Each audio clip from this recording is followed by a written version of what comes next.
Assalamualaikum warahmatullahi wabarakatuh. Salam sejahtera bagi kita semua. Salam, Om Swastiastu, Namo Buddhaya, salam kebajikan. Perkenalkan, kami dari delegasi JG Start dengan saya Amelia Putri Hasana bertindak sebagai pembicara pertama, dengan kedua rekan saya Noverianto Ragil Prasetyo bertindak sebagai pembicara kedua, dan Husnul Khotimah bertindak sebagai pembicara ketiga dengan mosi debat implementasi e-card dalam sistem peradilan Indonesia. Yang mulia Dewan Juri serta pemerhati hukum dan akademisi yang saya hormati, lembaga peradilan bertujuan untuk menciptakan keadilan di sebuah negara. Menurut Ismail Rumadan dalam karyanya yang berjudul Peran Lembaga Peradilan sebagai Institusi Penegak Hukum dalam menegakkan keadilan bagi terwujudnya perdamaian, lembaga peradilan memiliki peran yang sangat penting dalam implementasi konsep negara hukum saat proses demokratisasi, terutama dalam kondisi transisi dari sistem politik yang otoriter ke arah masyarakat yang demokratis dan transparan. Dewan Juri yang terhormat, pada tahun 2018 terdapat suatu gagasan dari lembaga peradilan untuk menerapkan suatu digitalisasi perkara dengan menggunakan sebuah aplikasi yaitu e-card. Dengan adanya aplikasi e-card, diharapkan dapat memudahkan pihak-pihak yang berperkara pada lembaga peradilan. Dewan Juri yang terhormat, e-card merupakan sebuah bentuk pelayanan terhadap masyarakat dalam hal pendaftaran perkara secara online, taksiran pajak secara elektronik, pembayaran biaya secara online, pemanggilan secara online, dan mengirim dokumen persidangan secara online. Dewan Juri yang terhormat, dengan adanya layanan e-card, hal ini sepadan dengan perkembangan zaman yang serba elektronik.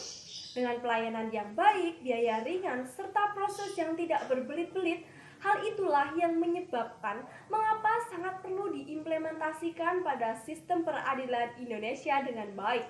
Perkembangan teknologi pada saat ini telah menjadi kebutuhan utama bagi kehidupan manusia pada umumnya, dan dalam kehidupan modern tidak dapat dipisahkan dari kemajuan teknologi informasi.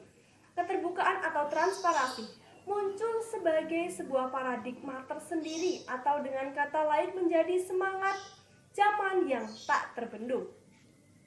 Dewan Juri yang terhormat, pelayanan publik yang bertolak dari asas-asas transparansi, akuntabilitas, serta mengandung prinsip kesederhanaan, kepastian waktu, akurasi, keamanan, kemudahan akses, dan sebagaimana akan sangat sulit diimplementasikan dalam tugas sehari-hari bila tanpa mengadopsi kemajuan IT dan memanfaatkannya di dalam penerapan. Sekian dan terima kasih. Lanjutkan struktur argumentasi yang telah disampaikan oleh pembicara 1. Di sini saya selaku pembicara 2 menyatakan sepakat dan berpihak pro kepada mosi perdebatan kali ini, yaitu mengenai implementasi e-court dalam sistem peradilan Indonesia. Dewan Juri yang terhormat, sesuai dengan Undang-Undang Nomor 48 Tahun 2009 yang menyatakan bahwa peradilan dilakukan dengan sederhana, cepat, dan biaya ringan. Poin-poin dari undang-undang tersebut telah dijabarkan pada pasal kedua ayat keempat dari undang-undang tersebut. Di antaranya poin sederhana berarti peradilan harus dilakukan dengan efisien dan seefektif mungkin. Kemudian poin biaya ringan, segala biaya yang ditimbulkan dari proses peradilan tersebut harus dapat dijangkau dan diakses oleh masyarakat. Kemudian yang terakhir mengenai poin cepat. Walaupun tidak secara rinci dijelaskan, tetapi konotasi katanya mengarahkan kepada waktu yang digunakan. Waktu yang digunakan ini berkaitan dengan penyelesaian perkara di peradilan tersebut.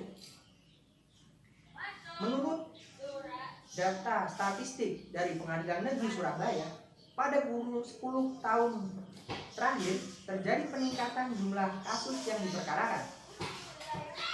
Ini yang mendorong dikeluarkannya Perma Nomor 3 Tahun 2018 mengenai sistem administrasi perkara di peradilan. Dewan Juri yang terhormat,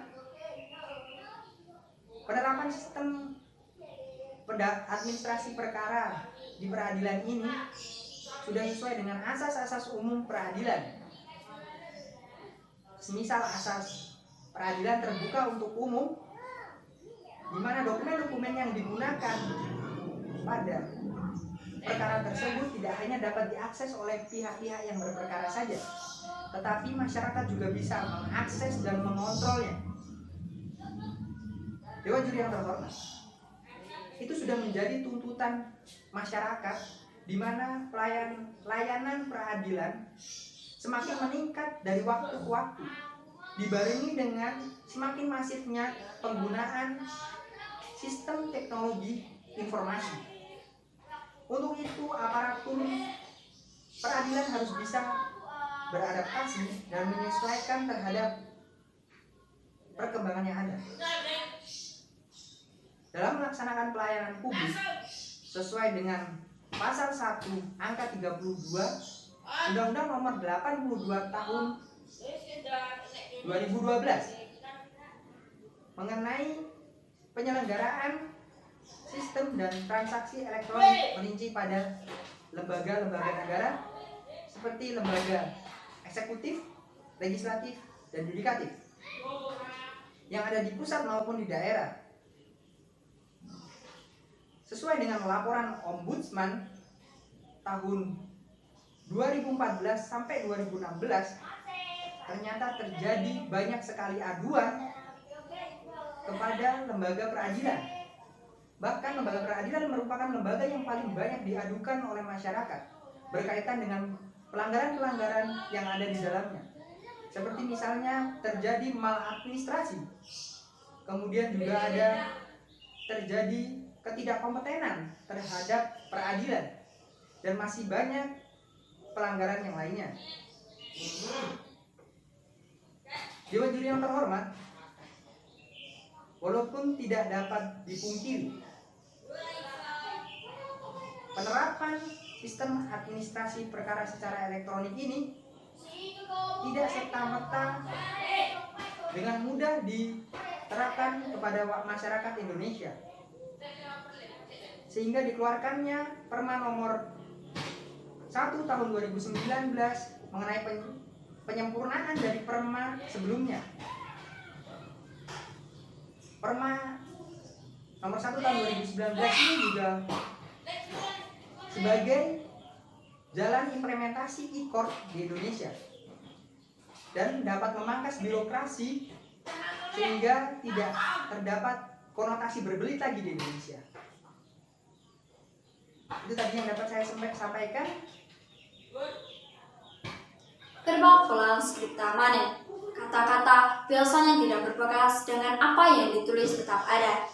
Yang terhormat Dewan Juri NLDC Legend tahun 2021 serta seluruh sivitas akademika pemerhati hukum yang kami muliakan. Perkenankan saya sebagai pembicara ketiga. Pada kesempatan kali ini saya berdiri pada posisi kontra, di mana dalam mosi perdebatan kali ini yaitu implementasi e-court dalam sistem peradilan Indonesia.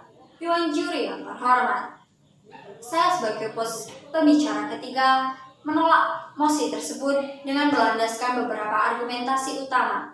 Mari kita urai satu persatu. Secara yuridis dalam Undang-Undang Nomor 48 Tahun 2009 tentang kekuasaan kehakiman, di mana dalam proses maknanya tidak berbelit-belit, mudah dipahami, jelas dan biaya terjangkau. Dengan kata lain, peradilan Indonesia menggunakan asas content justice, yaitu sederhana, cepat, dan biaya ringan.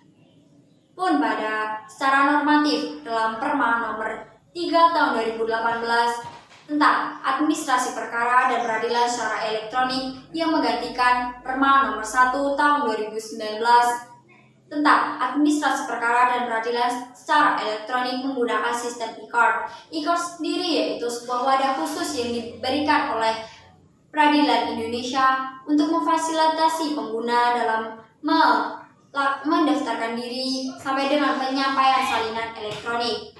Dewan Juri yang terhormat, dalam pembicara kedua pro menjelaskan bahwa sistem e-court ini lebih efektif dan efisien. Hal tersebut berbanding terbalik dengan data kuantitatif dari Peradilan Mojokerto tahun 2018 sampai 2020. Hal ini memang selalu meningkat, tetapi pada proses pelaksanaannya ada beberapa proses yang tidak terlaksana atau kurang terlaksana. Ada 5 proses beracara dalam sistem e-court sendiri. Yang pertama ada e-filing. E-filing yaitu sebuah pendaftaran perkara secara umum, di mana dalam pasal 9 Perma nomor 1 tahun 2019 mengatakan bahwa dalam hal ini pengguna harus datang langsung ke pengadilan untuk mendaftarkan diri dan memverifikasi akunnya. Yang kedua ada e-skum. E-skum sendiri taksiran perkara dari secara elektronik. Dengan kata lain, harus mempunyai 3 loket pendaftaran. Yang ketiga ada e-payment. E-payment yaitu pembayaran perkara secara elektronik, di mana dalam pembayaran ini sesuai dengan pasal 10 Perma nomor 1 tahun 2019 mengatakan harus lebih teliti dalam nominal dan dalam pelaksanaannya. Dan yang ketiga ada e-summons. E-summons sesuai dengan pasal 15, pengguna harus datang ke pengadilan untuk ditujukan untuk apakah bisa dilakukan pengadilan secara online maupun secara manual. Apabila pengguna ini tidak mau melaksanakan secara online, maka hal ini tidak bisa terlaksana atau tidak bisa dilakukan. Dan yang kelima ada e-litigation. E-litigation sendiri yaitu persidangan secara online. Di atas dasar itulah saya berbicara ketika tetap kokoh untuk mempertahankan posisi bahwa saya menolak dalam mosi perdebatan kali ini. Dewan juri yang terhormat, dasarkan perspektif tersebut, Peraturan Perundang-undangan Perma nomor 1 tahun 2019 hal ini menggunakan norma yang telah diatur tidak bisa disamakan dengan HIR dan LPG dan Perma.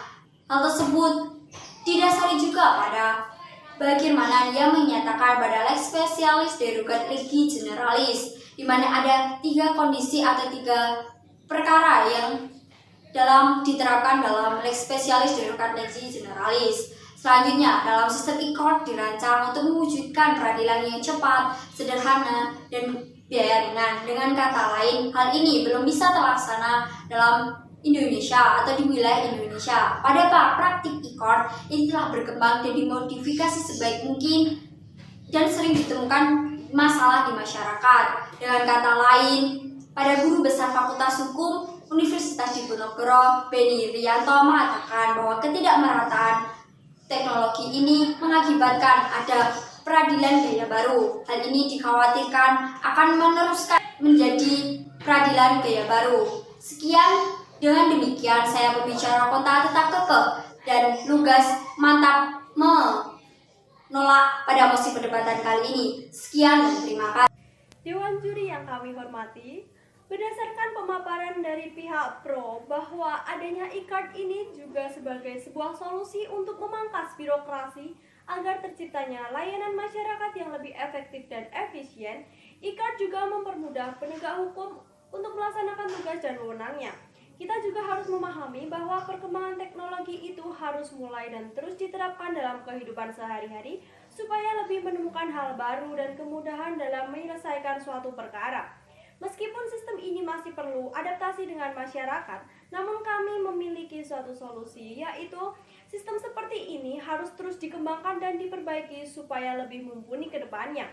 Sedangkan menurut dari pihak kontra, pada saat ini pengadilan didominasi oleh advokat yang diharuskan cakap dalam teknologi maupun hukum. Pada sidang pertama, pengadilan pun diwajibkan untuk mendatangkan kedua belah pihak berperkara. Serta pada sidang pembuktian pun masih dilakukan secara manual, disebabkan belum siapnya media yang dapat menjangkau saksi atau semua pihak. Dalam sistem ini dirancang untuk menyelesaikan perkara tanpa harus datang ke pengadilan untuk beracara tetapi dapat menggunakan sistem online. Hasil grafik pemahaman sistem e-card menunjukkan bahwa masih banyak masyarakat yang kurang memahami sehingga berdampak pada penggunaan yang kurang efektif dan membuat sistem ini belum dapat berjalan dengan baik dan fungsional.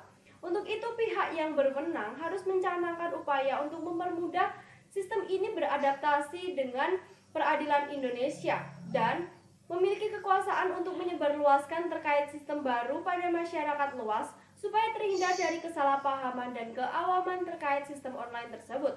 Sekian, terima kasih. Wassalamualaikum warahmatullahi wabarakatuh.